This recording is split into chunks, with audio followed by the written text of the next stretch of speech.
Welcome in Competition Conservatory. Today we are with English Literature.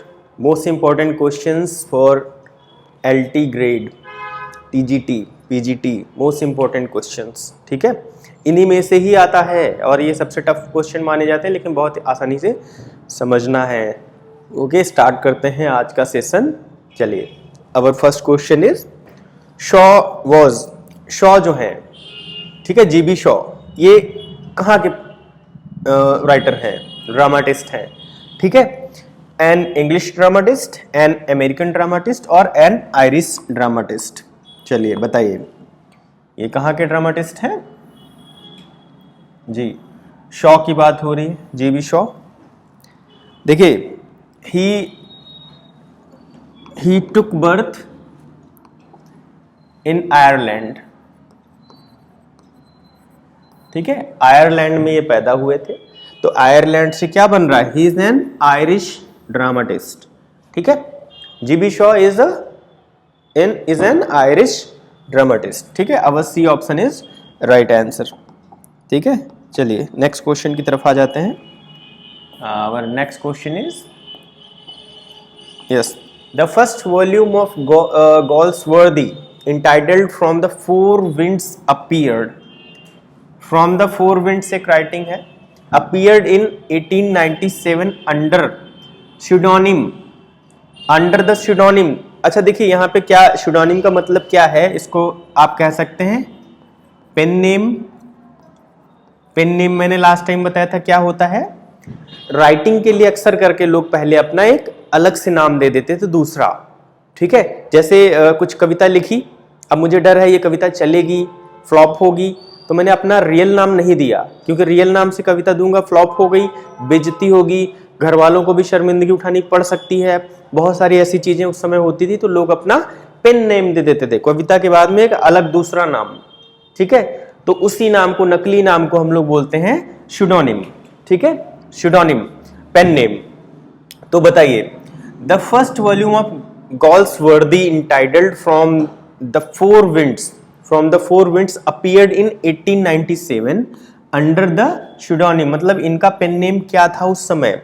ठीक है, तो गोल्सवर्दी का उस समय जो पेन नाम था वो क्या था? John Sinjohn. ठीक है, John Sinjohn is his pen name. ध्यान रखिएगा, गोल्सवर्दी का pseudonym या पेन नेम क्या है? John Sinjohn. ठीक है, चलिए नेक्स्ट क्वेश्चन की तरफ आ जाते हैं. Our next question is Pinter's play the birthday party. जी हाँ, the birthday party was staged. मतलब ये स्टेज पे अभिनय की बात हो रही है. At the lyric theatre which is located at. ठीक है, लिरिक थिएटर एक था, वहां पे अभिनय किया गया. पिंटर्स प्ले जो था, द बर्थडे पार्टी, तो ये कहाँ लोकेटेड है? ठीक है, ये पूछा जा रहा है. ठीक है, तो बताइए, पिंटर्स प्ले द बर्थडे पार्टी जो प्ले हुआ था, ये कहाँ पर सिचुएटेड है? चलिए ऑप्शन में देता हूं, पेरिस, न्यूयॉर्क या लंदन, या फिर नन ऑफ दीज. कहाँ पे सिचुएटेड है? बताइए बताइए, कहाँ पे सिचुएटेड है? मई 1958 में इसको अभिनय किया गया. कहां पर? लंदन के थिएटर में. ठीक है, इन मई 1958 इन लंदन. ठीक है, ध्यान रखिएगा, द बर्थडे पार्टी स्टेज्ड. अलग अलग क्वेश्चन आते हैं. स्टेज मतलब कि ये परफॉर्म कब किया गया, स्टेज पे कब आया. ठीक है, प्रकाशन, लिखना कब शुरू हुआ, सब अलग अलग चीजें होती हैं. ठीक है, चलिए नेक्स्ट क्वेश्चन की तरफ आ जाते हैं. Yes, our fourth question is Miller is a playwright, essayist and playwright. ये इसमें fill in the blank करना है. चलिए बताइए, मिलर कहाँ के राइटर हैं? एन इंडियन, एन इंग्लिश और नॉर्वेजियन या फिर एन अमेरिकन? कहाँ के राइटर हैं? चलिए, मिलर कहाँ के राइटर हैं, बताइए.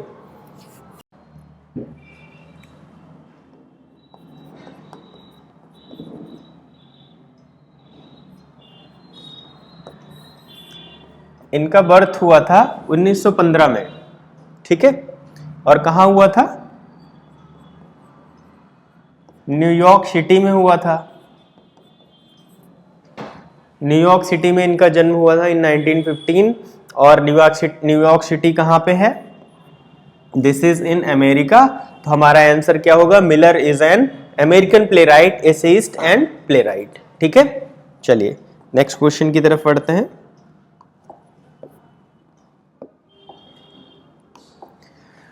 The complete name of Girish Karnad, the complete name क्या है? गिरीश कर्नाड का पूरा नाम क्या है? ठीक है, चलिए गिरीश रघुनाथ कर्नाड, गिरीश रघु कर्नाड, या गिरीश कर्नाड, या नन ऑफ दीज। ठीक है, तो गिरीश कर्नाड का पूरा नाम बताना है। इनके देखिए गिरीश कर्नाड के जो पिता का नाम था वो क्या था? एक इंडियन पोएट है। गिरीश कर्नाड इंडियन पोएट है, फेमस पोएट है, बहुत ही प्रमुख पोएट्स में से एक है, मतलब लेखकों में से एक है ये। ठीक है, तो इनके फादर जो थे उनका नाम था रघुनाथ। ठीक है, हिज फादर वाज रघुनाथ। और इंडिया में बहुत सी जगहों पर अपने फादर के नेम को हम मिडिल नेम में लगाते हैं। ठीक है, तो आप देखिए इनका पूरा नाम क्या बनेगा? Girish Raghunath Karnad. Our A option is right answer. ठीक है, गिरीश कर्नाड का पूरा नाम गिरीश रघुनाथ कर्नाड। ठीक है, चलिए नेक्स्ट क्वेश्चन पे आ जाते हैं। Our next question is whose essay carry the influence of the French thinker Montaigne। ठीक है जी, whose essay carry the influence of the French thinker Montaigne। ठीक है, इनका इनसे कौन प्रभावित है, इन्फ्लुएंस है? ठीक है, तो आपके पास ऑप्शन है Francis Bacon, AG Gardiner, Charles Lamb, या नन ऑफ दीज। चलिए बताइए कौन है इनसे प्रभावित? Who is influenced? French thinker, इनका पूरा नाम कह सकते हैं Michel de Montaigne. Michel de Montaigne English में बोलते हैं, मिशेल डी मॉन्टेन। और ये फ्रांसिस बैकन के बारे में बात आ रही है कि इनके ऐसे जो हैं, फ्रांसिस बैकन इनसे बहुत प्रभावित थे।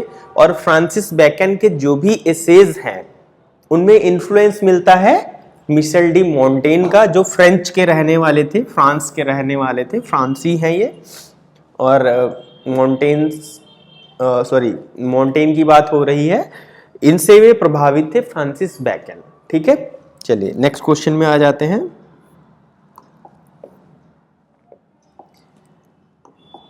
एडिसन इज एसोसिएटेड विद, कौन से क्लब से एसोसिएटेड है?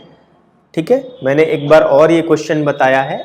एडिसन को, जो एडिशन है ये किस क्लब से एसोसिएटेड है, किस क्लब के मेंबर थे, ये आपको बताना है।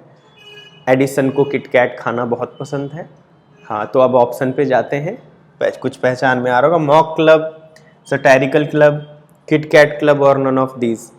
जी हाँ, तो आपको नजर आ रहा होगा किटकैट क्लब। ठीक है, किटकैट क्लब जो है, इसके बहुत सारे अच्छे अच्छे लेखक इसके मेंबर रह चुके हैं।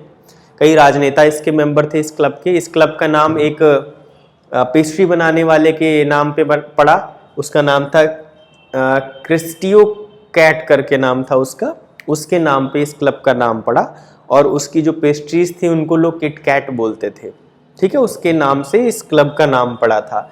Edison is associated with KitKat club. Come with the next question.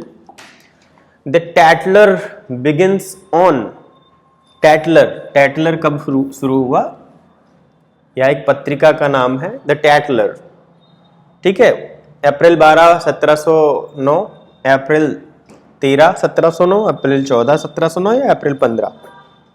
चलिए बताइए। जी हाँ, द टैटलर।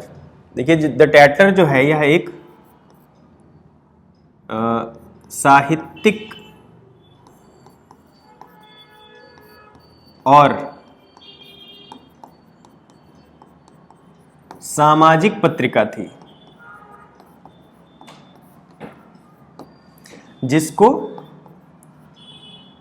रिचर्ड स्टील ने स्टार्ट किया था। ठीक है, रिचर्ड स्टील ने इसको स्टार्ट किया था। और कब स्टार्ट किया था? 12 अप्रैल 1709 में स्टार्ट किया था। ठीक है, यह सप्ताह में 3 बार प्रकाशित होती थी। ठीक है, सप्ताह में 3 बार इसका प्रकाशन होता था और रिचर्ड स्टील ने इसको शुरू किया था। और शुरुआत में इन्होंने अपना जो नाम दिया था इसको आइजैक बिकरस्टाफ। ठीक है, आइजैक बिकरस्टाफ के नाम से इन्होंने शुरू किया था। ये इनका सिडोनिम था। सिडोनिम मतलब पेन नेम, या इन्होंने अपने पेन नेम से स्टार्ट किया था, जो इनका नाम था आइजैक बिकरस्टाफ। ठीक है, रिचर्ड स्टील ने इसको स्टार्ट किया था। कब स्टार्ट किया था? 12 अप्रैल 1709 में स्टार्ट किया था।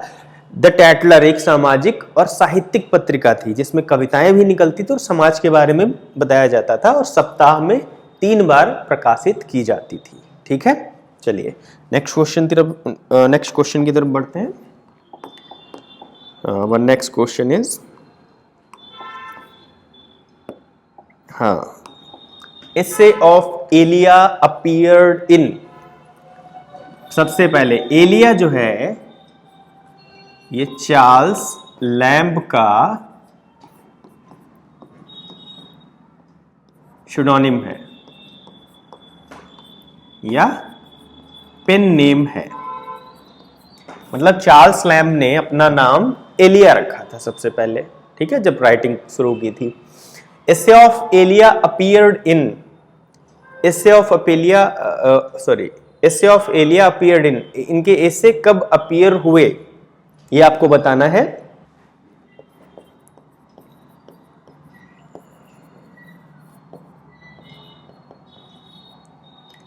लंदन मैगजीन में इनके ये एसे 1820 से 1825 के बीच प्रकाशित हुए। ठीक है, निबंध ये लंदन मैगजीन में 1820 से 1825 के बीच में प्रकाशित हुए, और 1823 में या एक संग्रह बुक करके पूरा संग्रह इनका प्रकाशित किया गया था। ठीक है, तो एसे ऑफ एलिया अपीयर्ड इन 1823। ठीक है, 1823 is our right answer.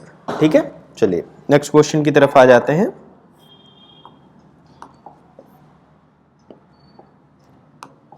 He joins the staff of Sussex Daily News. Sussex Daily News एक न्यूज चैनल, न्यूज़पेपर पत्रिका का नाम है। He also joins the magazine Punch. He is an English humorist, essayist, playwright, poet, novelist, short story writer and editor. Wow, बहुत कुछ है। He is, कौन है ये? चलिए बताइए। एजी गार्डिनर की बात हो रही है, चार्ल्स लैम्ब की बात हो रही है, ईवी लुकस की बात हो रही है, या फिर none of these? Okay, tell me. जी हाँ, यहां पे बात हो रही है एडवर्ड वेराल लुकस, यानी ईवी लुकस की। ठीक है, Edward Verrall Lucas, EV Lucas की बात हो रही है। ईवी लुकस ने ससेक्स डेली न्यूज ज्वाइन की थी, और ये अपने अंतिम समय तक, last time of his life, ये यहाँ पे कंटिन्यू रुके रहे और लास्ट में इसके एडिटर भी बने, संपादक बने। ठीक है, ये देखिए यहाँ पे लिखा हुआ है, राइटर एंड एडिटर भी थे। तो एडिटर ये इसी में बने थे, ससेक्स डेली न्यूज में अपने अंत समय तक यहीं पे रहे कंटिन्यू, और एडिटर भी बने इसके। ठीक है, तो इतनी सारी जो क्वालिटीज दी गई हैं, ये किसकी दी गई हैं? ईवी लुकस की। ये ससेक्स डेली न्यूज में खासकर काम करते थे। यहाँ से इनकी पहचान डिफरेंट हो जाती है, क्योंकि लेखक, नॉवेलिस्ट और ये सारे तो बहुत सारे मिल जाएंगे, बट ससेक्स डेली न्यूज में कौन काम करता था, कौन एडिटर बना? That is E V Lucas. ठीक है, चलिए नेक्स्ट क्वेश्चन में पढ़ते हैं।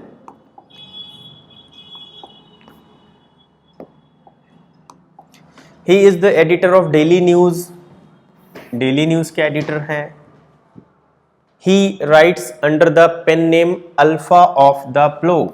Alpha of the Plow इनका पेन नेम है, यानी pseudonym. He is a British journalist, editor and author. He is, कौन है ये? ईवी लुकस की तो बात हो चुकी है, अभी ये ससेक्स डेली न्यूज पत्रिका में थे, ठीक है।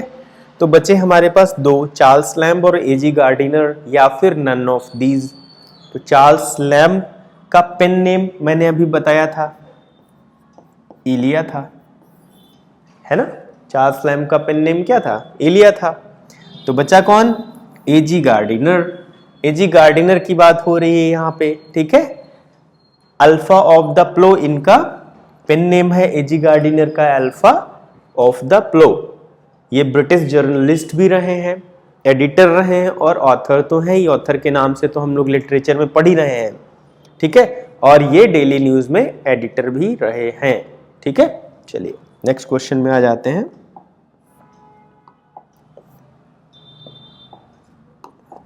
He is an anti war activist. Anti war, युद्ध के विरोध में एक कार्यकर्ता रहे हैं। ही चैंपियंस एंटी इंपेरियलिज्म, ठीक है। He also advocates preventing nuclear war. Nuclear war को रोकने के सपोर्ट में रहे हैं। He is philosopher, logician, mathematics, historian, social critic and writer. He has got Nobel Prize in 1950. He is, कौन है ये बताइए। बर्ट्रैंड रसल, अर्थर मिलर, जीबी शॉ, या नन ऑफ दीज। चलिए आप बताएंगे। Historian, social critic and writer. He has got Nobel Prize in 1950.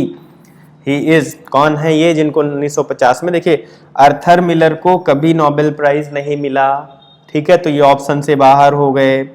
GB Shaw को 1925 में मिला था, ठीक है, तो ये भी ऑप्शन से बाहर हो गए। बर्ट्रैंड रसल को 1950 में मिला था, and he is talking about Bertrand Russell, ठीक है। इन्होंने ही ये सारे इनके बारे में चीजें दी हुई हैं। ये मैथमेटिशियन है, लॉजिशियन है, फिलोसोफर हैं, ठीक है, सोशल क्रिटिक हैं, राइटर हैं, ये सब इनके बारे में दिया हुआ है। चलिए नेक्स्ट क्वेश्चन की तरफ आ जाते हैं। And our next question is 13th.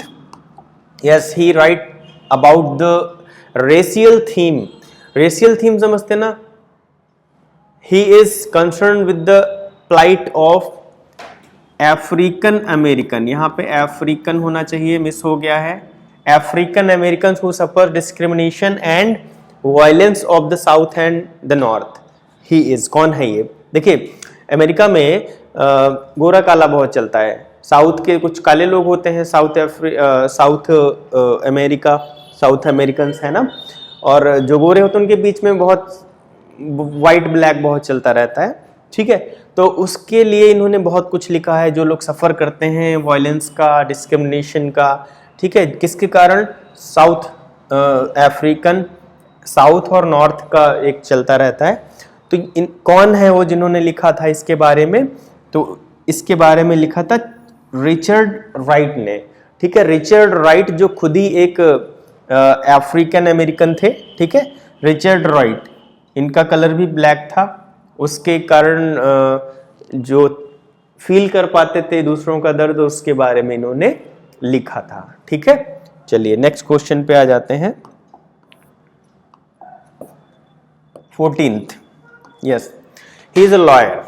एक लॉयर है, पॉलिटिशियन, एक्टिविस्ट, कार्यकर्ता है, एंड राइटर, एक राइटर भी है। He is associated with Champaran agitation. Champaran का नाम आ गया, इंडिया की बात हो रही है। खेड़ा एजिटेशन, खेड़ा की बात हो रही है। खिलाफत मूवमेंट, खिलाफत आंदोलन। नॉन कोऑपरेशन मूवमेंट, असहयोग आंदोलन, हाँ समझ में आ रहा होगा। क्विट इंडिया मूवमेंट, भारत छोड़ो आंदोलन। ही इज, कौन है ये, जी हाँ आप लोग पहचान गए होंगे, ही इज महात्मा गांधी, ठीक है। चलिए नेक्स्ट क्वेश्चन पे आ जाते हैं। देखिए आंसर देने से पहले आपको क्वेश्चन को प्रॉपरली समझना पड़ेगा, फिर आप आंसर प्रॉपरली दे सकते हो। Name the historian whose views about the Indus valley civilisation. Nehru has quoted, Nehru has quoted. कौन है वो, प्रोफेसर वाइल्ड तो नहीं है, जंगली। प्रोफेसर चाइल्ड की बात हो रही है, लेकिन ये वाला चाइल्ड नहीं रहेगा, चाइल्ड की इनकी स्पेलिंग ई लगा हुआ है लास्ट में, ठीक है। तो नेहरू बात करते हैं प्रोफेसर चाइल्ड की, ठीक है, इंडस वैली सिविलाइजेशन के हिस्टोरियन रहे हैं, ठीक है, ये एक आर्कियोलॉजिस्ट रहे हैं, ठीक है, इनकी बात की है नेहरू जी ने कोट करके, ठीक है, प्रोफेसर चाइल्ड। स्पेलिंग याद रखिएगा सभी लोग। चलिए नेक्स्ट क्वेश्चन की तरफ आ जाते हैं। Our next question is 16th। या who is known for the surprise ending of the stories. Surprise ending के लिए कौन जाना जाता है, ठीक है, सरप्राइज एंडिंग, चल कुछ रहा है अचानक से एंडिंग कुछ और हुई, ठीक है, कटप्पा ने बाहुबली को क्यों मारा, है ना, अचानक से स्टोरी सही जा रही थी, अचानक से कटप्पा के बाहुबली को मार देता है, बिल्कुल सरप्राइजिंग एंडिंग हो गई, अरे ये क्या हो गया। तो उस तरह की राइटिंग लिखते हैं। ऐसे कौन लेखक हैं, तो he is O Henry. O Henry अपनी सरप्राइजिंग एंडिंग के लिए जाने जाते हैं, और सरप्राइजिंग एंडिंग के लिए इनकी कई स्टोरीज फेमस हैं, जैसे एक है gift of the Maggi. Gift of the Maggi काफी फेमस इनकी राइटिंग है, ठीक है, और द लास्ट लीफ तो बहुत ही फेमस है। द लास्ट लीफ की स्टोरी मैंने बताई थी एक बार। एक बेल लगी होती है ना, उसमें लास्ट पत्ती बचती है, डॉक्टर ने उस बीमार लड़की को बता रखा होता है तुम्हारी खिड़की के बाहर इस बेल का जब आखिरी पत्ता गिर जाएगा उस दिन तुम मर जाओगी। वो निमोनिया से ग्रसित थी, उस समय निमोनिया बहुत ही वायरल एक बीमारी थी जिसमें लोगों की जान चली जाती थी। तो उस लड़की की उम्मीदें सारी उस पत्ती पे टिकी हुई थी, उसकी पत्तियां धीरे धीरे गिर रही थी, आखिरी पत्ती बचती है, सोचती है अब तो मैं मरी जाऊंगी। रात में रात को वो पत्ती गिर जाती है, बाहर से वो एक जो कैरेक्टर है ना रैमजी, वो देख रहा होता है, वो पत्ती को गिरते हुए देखता है, सोचता है अगले सुबह ये लड़की उठेगी मर जाएगी देख के कि एक भी पत्ती नहीं बची है। तो रैमजी जो थे, देखिए एंडिंग कहाँ जा रही थी, लड़की मरने वाली थी। रैमजी रात में जाते हैं अपना ब्रश पेंट लेकर, उस दीवार पे एक पत्ती की पेंटिंग बनाते हैं, और इतनी अच्छी इतनी सुंदर पेंटिंग बनाते हैं, वो हूबहू रियल पत्ती लगती है, रियल लीफ, ठीक है। तो अगले दिन वो उठती है, देखती है अरे वाह पत्ती तो लगी हुई है, लेकिन जो रैमजी कैरेक्टर था रात में ठंड में पेंटिंग कर रहा था, उसको सर्दी लग गई, उसको निमोनिया हो गया और लास्ट में वो मर गया, वो लड़की बच गई, ठीक है। सरप्राइजिंग एंडिंग ओ हेनरी देते हैं, ठीक है। चलिए नेक्स्ट क्वेश्चन पे आते हैं। Yes, he starts novel writing because he feels anger at the success of Samuel Richards' success. Samuel Richards की सक्सेस से इतना गुस्सा आ जाता है कि उन्होंने लिखना स्टार्ट कर दिया, राइट, ठीक है, नॉवेल राइटिंग लिखना स्टार्ट कर दिया। अच्छा, सक्सेस विद पैमेला। पैमेला जो एक पैरोडी थी, बहुत ही फेमस रही है सैमुअल रिचर्ड्स की, पैमेला। तो पैमेला की मैं स्टोरी आपको पहले बता देता हूँ। देखो, पैमेला नाम की एक लड़की होती है 15 साल की, ठीक है, वो मेड का काम करती है, एक लेडी होती है उनके घर पे, ठीक है, एक लेडी है उनके घर पे वो काम करती है, उनका लड़का है एक, ठीक है, मिस्टर बी करके उसका नाम होता है।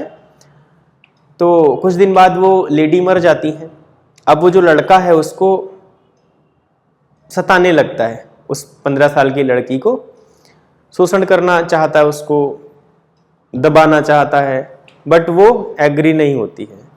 तो वो उस लड़की को अपनी मरी हुई माँ के कपड़े देता है और वो सब देकर लुभाने की कोशिश करता है, बट जो पैमेला होती है वो नहीं मानती है। काफ़ी संस्कारी सांस्कृतिक लड़की होती, बिल्कुल बहकावे में नहीं आती है, नहीं मानती है, किसी भी तरह से वो सहमत नहीं होती है, ठीक है। तो फाइनली जो वो मिस्टर बी होते हैं, तो मिस्टर बी बहुत ज़्यादा गुस्सा करते हैं और उसको पकड़ के अपने एक फार्म हाउस पे बंद कर देते हैं, दूसरी लेडी के हवाले कर देते हैं, ठीक है। उसके बाद भी उसको लुभाने की कोशिश करते हैं कंटिन्यू, लेकिन वो नहीं मानती है। फाइनली वो उसकी इस ईमानदारी, नैतिकता, संस्कारों से वो इतना खुश हो जाता है, लास्ट में अपने काफ़ी किए गए कामों पे शर्मिंदा भी होता है, और शर्मिंदा होकर वो उससे शादी का प्रस्ताव रखता है कि तुम्हारे जैसी लड़की मैंने आज तक नहीं देखी, और पैमेला से शादी का प्रस्ताव रखता है। फाइनली पैमेला जो है शादी के लिए मान जाती है और शादी कर लेते हैं दोनों। तो ऐसे कौन से नॉवेल राइटर हैं जो इस स्टोरी की सक्सेस से गुस्सा हो जाते हैं, जलन में ये अपनी राइटिंग शुरू कर देते हैं, और इसी के खिलाफ इन्होंने लिखा पैरोडी ऑफ शैमिला। इन्होंने उसके खिलाफ लिखा पैरोडी ऑफ शैमिला, और शैमिला में इन्होंने उस लड़की को, शर्मिला को उल्टा दिखाया है।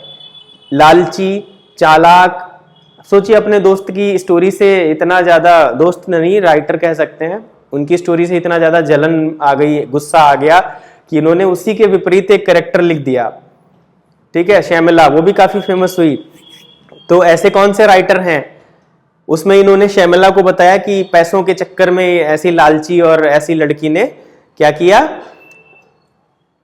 धनी लड़के को ठग लिया। ठीक है, इस तरीके से इन्होंने इसमें शर्मिला को दिखाया है। तो ऐसे राइटर ये कौन है? जी हाँ, हेनरी फील्डिंग की बात हो रही है यहाँ पे, हेनरी फील्डिंग। ठीक है, तो our right answer is C. Parody of Shamela किसने लिखी है? हेनरी फील्डिंग ने लिखी है, और एंगर में लिखी है, गुस्से में। He starts novel writing because he feels anger. ठीक है, चलिए अगले क्वेश्चन की तरफ आ जाते हैं। Yes, our next question is Jane Austen belongs to. Jane Austen किस सेंचुरी से बिलोंग करते हैं? जी हाँ, 17th century, 18th century, 19th और 20th सेंचुरी। जल्दी बताइए जी। जेन ऑस्टन किस सेंचुरी से बिलोंग करती हैं? 1775 से स्टार्ट होती है, 1817 तक इन्होंने, इनका काल रहा है। मोस्टली राइटिंग्स जो इनकी रही है वो 19th सेंचुरी में रही है। ठीक है, Jane Austen belongs to 19th century. ये आधा 18th सेंचुरी में रही हैं, 75 से 25 साल। तो 25 साल की उम्र में इतनी जल्दी राइटिंग्स कहाँ फेमस हो जाती हैं? उसके बाद ही लिखा होगा ना, तो 19th सेंचुरी में इनको फेम मिला। तो Jane Austen belongs to 19th century. चलिए नेक्स्ट क्वेश्चन पे आ जाते हैं। Our next question is Dickens is. Dickens कौन से नॉवेलिस्ट हैं? मॉडर्न नॉवेलिस्ट, विक्टोरियन नॉवेलिस्ट और रोमांटिक नॉवेलिस्ट? चलिए बताइए। चार्ल्स डिकेंस 1812 से 1870 तक जिए हैं। ठीक है, और यहां पे विक्टोरिया, क्वीन विक्टोरिया का शासन था, तो इसलिए उसको हम लोग बोलते हैं विक्टोरियन एज। ठीक है, तो चार्ल्स डिकेंस की अगर बात करें तो वो कौन से नॉवेलिस्ट थे? He was a Victorian novelist. ठीक है, B option is a right answer. चलिए नेक्स्ट क्वेश्चन की तरफ आ जाते हैं।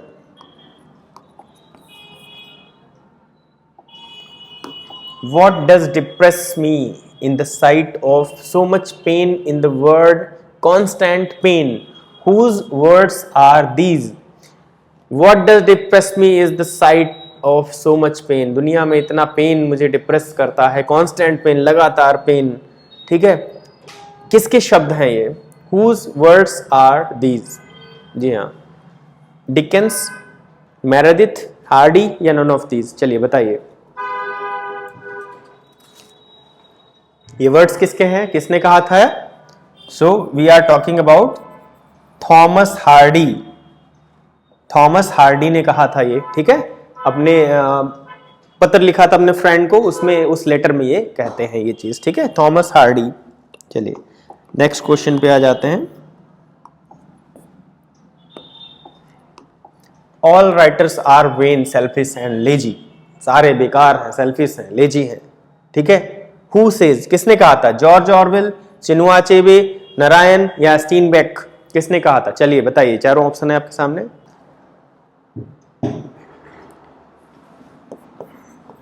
1946 के एक निबंध में, निबंध क्या था? वाई आई राइट, ये निबंध का नाम था।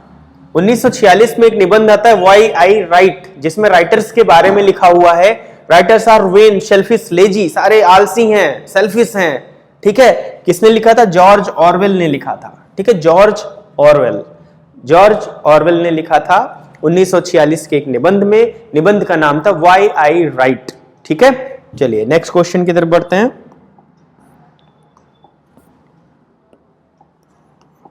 Virginia Woolf employees the technique of.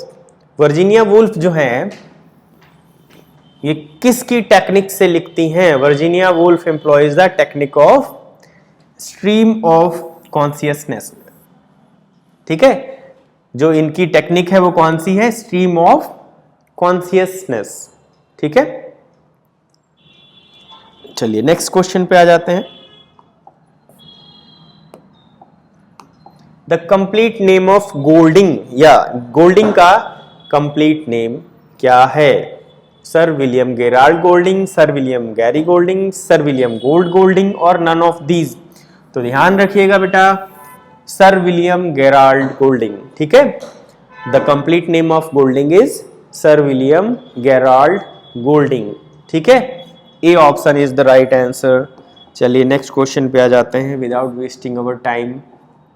24, the editor of American magazine of useful and entertaining knowledge, ये मैगजीन का नाम है। ठीक है, इसके एडिटर कौन रहे हैं? The editor of the American magazine of useful and entertaining knowledge is, कौन है?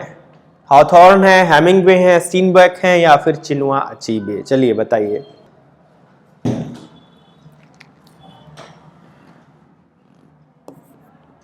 नथालियन हॉथॉर्न। ठीक है, option A is the right answer. यह एक मासिक पत्रिका थी।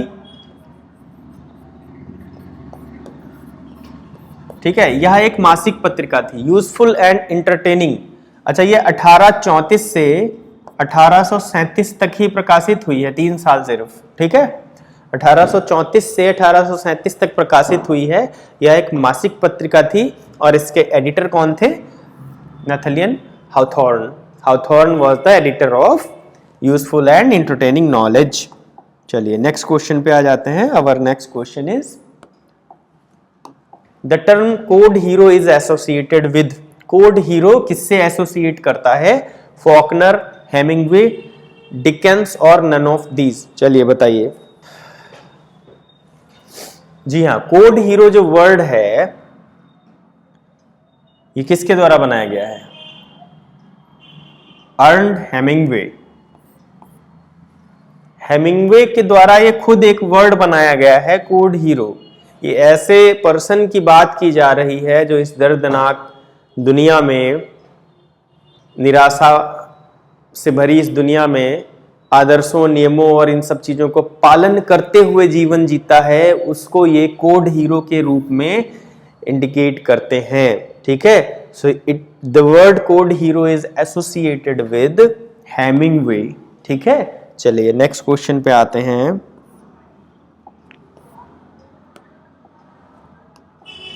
द कंप्लीट नेम ऑफ स्टीनबेक, स्टीनबेक का कंप्लीट नेम क्या है? जॉन अर्नस्ट स्टीनबेक या जोन अर्नस्ट स्टीनबेक या जोर्ड अर्नस्ट स्टीनबेक? जी हाँ, तो फिर जॉन पहचान लीजिएगा, इंग्लिश में जॉन ऐसे लिखा जाता है। John Ernst Steinbeck is the right answer. ठीक है, चलिए नेक्स्ट क्वेश्चन पे आ जाते हैं। Raja Rao work are rooted in, Raja Rao के जो वर्क हैं वो किस चीज में रूटेड हैं? मतलब उनकी जड़ क्या है मेन लिखने की? मटेरियलिज्म या फिर मेटाफिजिक्स या फिर फिजिक्स? तो फिजिक्स तो नहीं थी यहाँ पे जो राइटिंग की बात हो रही है। चलिए आगे बताइए, 3 ऑप्शन है आपके पास में, इट में बी मेटाफिजिक्स। मटीरियल के बारे में तो नहीं लिखते थे, मटेरियलिज्म तो नहीं है। Metaphysics was the root of Raja Rao work. ठीक है, मेटाफिजिक्स, मेटाफिजिक्स क्या होता है? जीवन के रहस्यों की खोज, ये वो मेटाफिजिक्स में आता है। ठीक है, तो मेटाफिजिक्स जो है रूट था इनकी राइटिंग का। Come to the next question.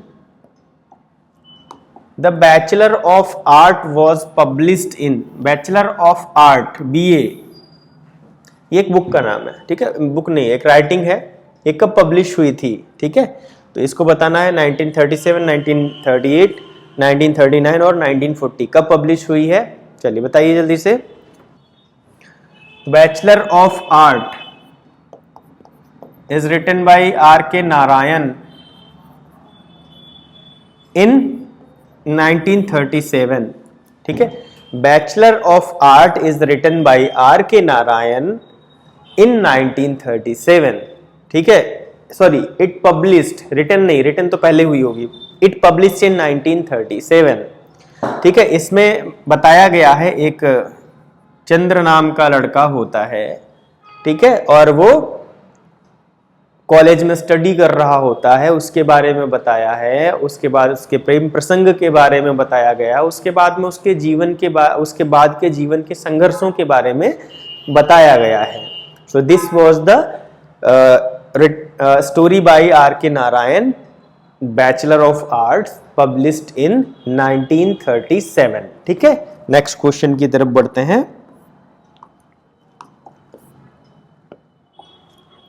Whose pen name is Kamala Markandaya? Pen name की बात हो रही है, मैंने बताया ना, पेन नेम राइटिंग के बाद जो लोग अपना नाम दूसरा देते थे, that was the pen name. तो पेन नेम जो है कमला मार्कंडेय का कौन सा था? नहीं, whose पेन नेम इज, मतलब पेन नेम ये था कमला मार्कंडेय, उनका रियल नेम क्या था? ठीक है, चलिए रियल नेम पे जाना है। कमला पूर्णैया टेलर, कमला पूर्णा टेलर, कमला टेलर पुरनिया, ठीक है, या नन ऑफ दीज? चलो बताइए कौन सा हो सकता है?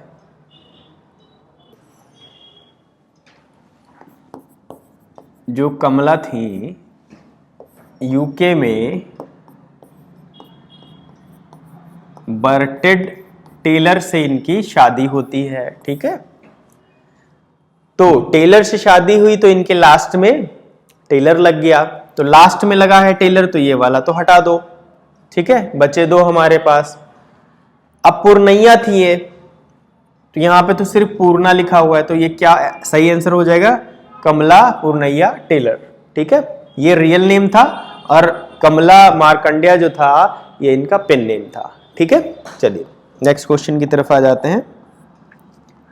आवर लास्ट क्वेश्चन इज, हाँ, the complete name of Chinua Achebe. Chinua Achebe जो है बहुत ही खास राइटर रहे हैं, हमने हमेशा इनका नाम सुना, चिनुआ अचेबे, यूनिक नाम है चिनुआ अचेबे। तो चिनुआ अचेबे जो है ये नाइजीरियन एक राइटर हैं, इसलिए इनका नाम चिनुआ अचेबे है। इनका कंप्लीट नाम बताना है, कंप्लीट नाम इनका क्या था? एल्बर्ट चिनुआ ल्यूमोगू अचेबे, या फिर एलन चिनुआ ल्यूमोगो अचेबे, या फिर एल्बर्ट चिनुआलम अचेबे, या फिर ऐसे चिनुआ ल्यूमोगो अचेबे? क्या लगता है आपको कौन सा इनका रियल नाम हो सकता है?